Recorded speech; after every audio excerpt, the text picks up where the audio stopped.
Kalau kisah yang ada di surat Al-Kahfi itu kan sama. Itu karomah, itu teks ayat. Emang Anda mau menyamakan antara teks kitabnya Habib? Emangnya Anda ini ingin Anda menyamakan antara teks kitab Habib dengan Al-Qur'an? Apakah sama? Sama emang? Sama? Sama? Astagfirullahaladzim.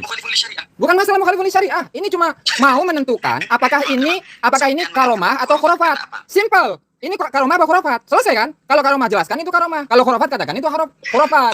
Gitu loh. Anda ini gimana sih bisa berlogika ini? Pertanyaan itu, jawaban itu sesuai dengan pertanyaan. Kalau Anda mau ke mana, jangan jawab Anda Anda sedang ngapain. Pertanyaan ini apakah khurafat atau bukan? Hah? Mungkin begini Gus Jazuli. Gimana? Sampean nggak belajar belago berarti itu. Astagfirullahaladzim. Kalau jawaban itu harus dijawab sama dengan apa yang ditanyakan. Begini Gus Jazuli. Belajar belago jenengan. Belajar lagi belagonya. Begini mungkin, karena kita sendiri kan pernah kuliah, beliau nggak pernah kuliah, jadi akademiknya kurang gitu loh, mungkin seperti itu. Allah Akbar. Jadi gini, kalau saya bikin saya bacakan kaidah fikih ya. Al hukmu ala syai' far'u tasawwurih. Anda ingin menghukumi sesuatu, itu adalah cabang dari al hukmu ala syai' far'u tasawwurih. Menghukumi sesuatu, itu cabangnya adalah menggambarkan dulu. Anda gambaran dari permasalahan aja nggak ngerti loh. Gimana mau ngerti jawaban? Pertanyaannya kan jelas. Ini khurafat apa karomah? Nah, ini malah kemana-mana ke ayat Al-Quran. Ini gimana? Balagos segala macam. Astagfirullahaladzim. Ini apakah khurafat atau karomah? Iya. Sampean maunya, ya saya jawab karomah atau khurafat antara keduanya. Ya pertanyaannya kan jelas. Seperti ini. Saya memberikan analogi yang mapan. Ini diskusi yang benar sesuai dengan beliau. Contohnya, sampai bertanya kepada saya, sampean mau kemana Ibnul Khodi? Saya jawab, apa enggak lihat mata lo seumpamanya? Apakah itu bukan jawaban? Apa enggak lihat saya mau ke dapur? Apa itu bukan jawaban? Ya jawabannya sinkron enggak? Saya sedang apa? Jawabannya sinkron nggak sesuai pertanyaan enggak? Bodo amat dengan balagoh ya. Intinya tadi pertanyaan. Ibarat gini. Analogi seperti ini, sampean enggak nyambung. Nah, berarti Anda berarti bab kias itu enggak paham. Itu kias-kias kayak gimana? Coba mau disamakan dari sisi mana? Enggak. Saya pengen jelas dulu nih. Ini tugasnya host ini. Host. Ini arahkan diskusinya host. Arahkan diskusinya. Diskusinya arahkan. Yang jelas. Diskusinya. Begini. Ini Aziz Jazuli sudah terpojok. Kasih sedikit clue ketika terpojok Aziz Jazuli. Ya, secara akademik ya saya kasih clue karena Anda kan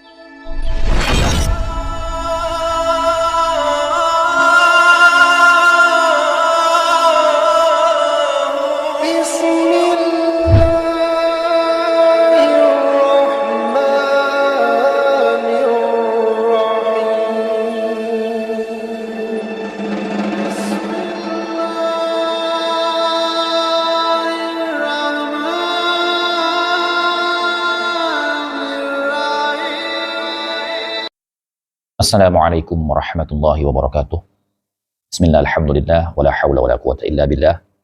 Asyhadu an la ilaha illallah wahdahu la syarika lah, wa asyhadu anna sayyidana wa nabiyyana Muhammadan abduhu wa rasuluhu alladzi la nabiyya ba'dah. Allahumma shalli ala sayyidina Muhammad wa ala ali sayyidina Muhammad, amma ba'du. Para saudara-saudariku sebangsa setanah air dimanapun kalian berada, para sahabat-sahabatku, para subscriber, para netizen yang budiman, selamat datang kembali di channel Gus Hasan Asy-Syarif Official.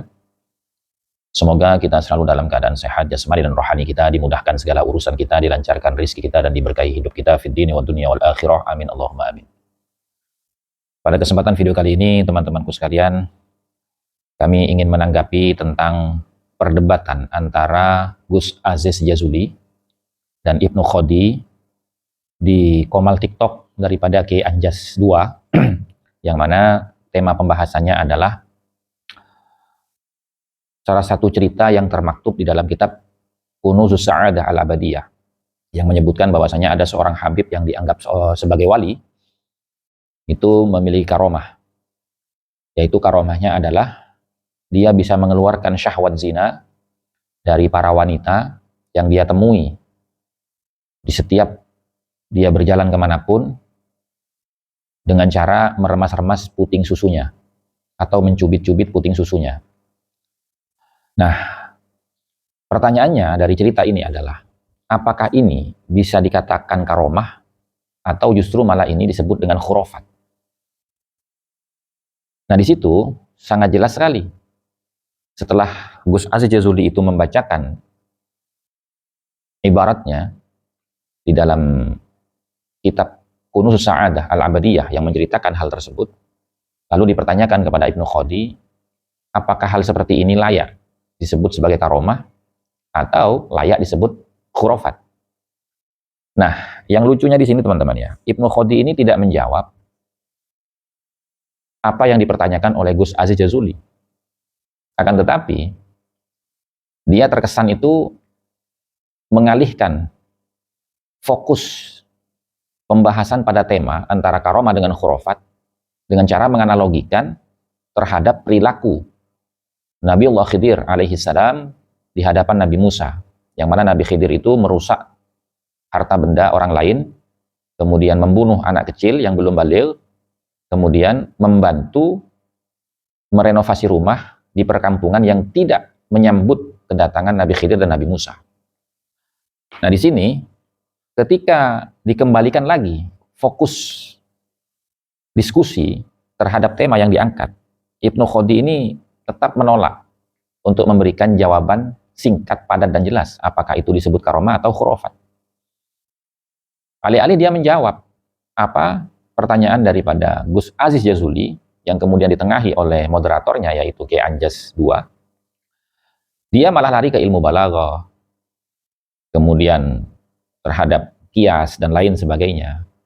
Padahal tidak ada dalam ilmu balaghah itu menjawab pertanyaan dengan analogi yang tidak sesuai dengan tema yang sedang dipertanyakan atau didiskusikan. Tidak ada itu. Kenapa? Kalau bicara balaghah, kalam itu adalah khobar. Jadi kalam dalam ilmu balaghah itu ada dua, teman-teman. Ada kalam khobar, ada kalam insya. Lalu pertanyaan saya, jawaban daripada Ibnu Khodi ini, itu termasuk yang mana? Apakah kalam khobar atau kalam insya?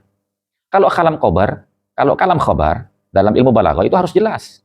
Susunan kalimatnya, maksud dan tujuannya, berita apa yang mau disampaikan, itu harus jelas, singkat, padat.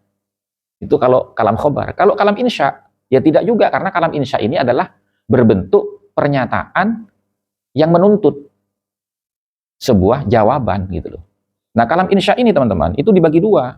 Ada kalam insya tolabi, ada kalam insya ghairu tolabi. Termasuk yang mana ini? Karena kalau kalam insya tolabi, itu juga bagiannya banyak. Ada kalam insya tolabi amr, ada kalam insya tolabi nahyi, ada kalam insya tolabi istifham, ada kalam insya tolabi nida, ada kalam insya tolabi tamanni.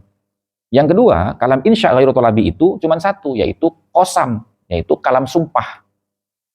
Nah, dari beberapa bagian kalam dan furuknya ini, tidak ada termasuk di dalam apa yang dikatakan oleh Ibnu Khodi dalam mengkiaskan itu. Gitu loh.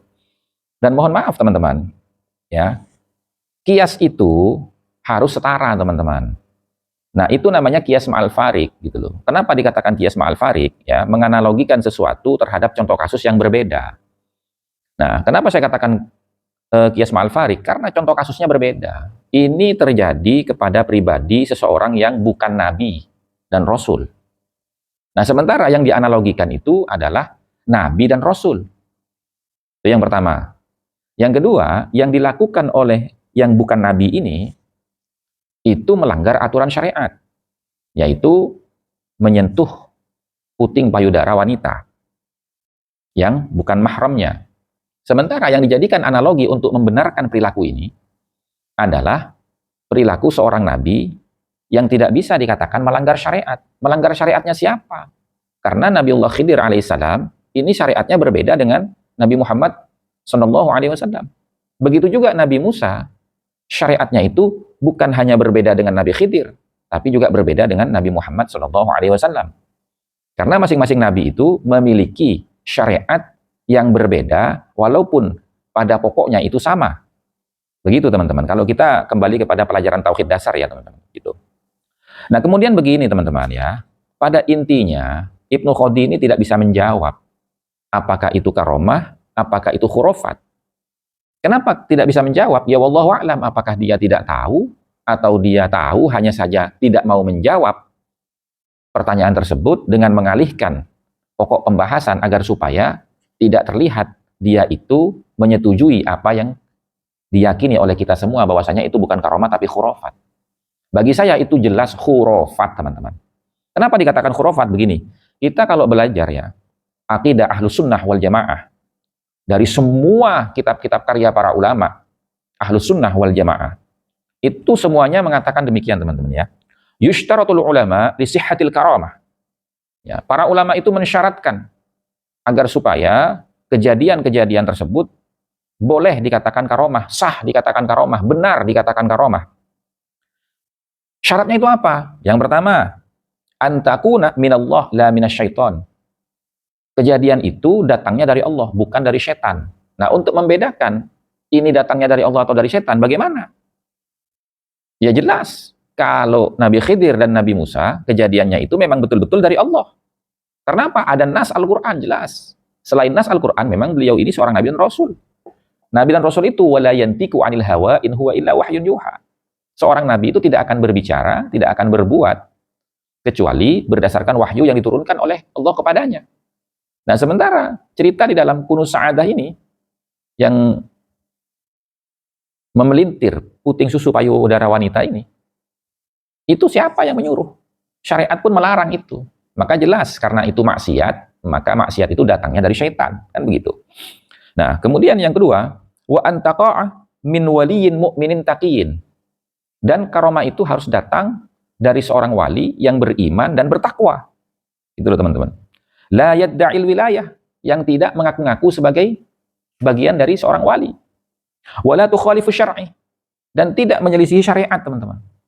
Nah, jelas ya, ini menyelisihi syariat. Kenapa? Karena dalam Al-Qur'an jelas nasnya, wala taqrabuz zina. Jangan kau mendekati zina. Nah, meremas-remas puting payudara wanita yang bukan mahramnya ini, itu termasuk daripada mendekati zina, teman-teman. Bahkan ada ulama yang mengatakan itu sudah berzina. Gitu loh. Wa alla takuna wasilatan litafakhuri au tarkil wajibat. Dan hendaknya perkara yang akan disebut karomah itu tidak menjadi wasilah, tidak menjadi sebab orang itu membanggakan dirinya atau mencari kebanggaan dengan menceritakan karomah-karomah seperti itu. Au tarkil wajibat, atau meninggalkan kewajiban-kewajiban.